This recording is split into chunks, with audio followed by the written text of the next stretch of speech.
សួស្តីបងប្អូនគ្នាថ្ងៃនេះខ្ញុំនឹងធ្វើវីដេអូការចាប់កាន់ដំបងដង Outer Force Series ណាជឿនេះខ្ញុំទិញបានតែមួយដើមនេះទេ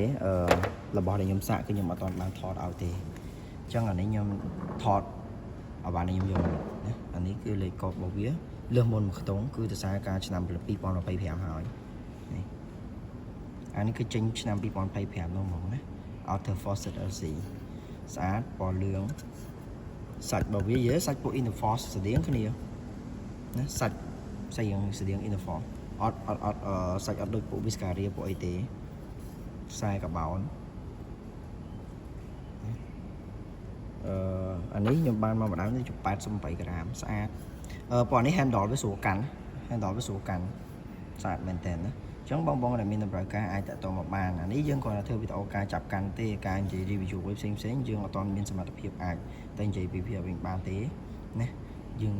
ដោយសារកម្រិតនៃការលេងការសាករបស់យើងវាមានកម្រិតអញ្ចឹងយើងបានតែធ្វើវីដេអូសម្រាប់ចាប់កាន់ទេអញ្ចឹងបងត្រូវការអាចតាក់ទងមក KH Table Tennis Equipment បានអរគុណ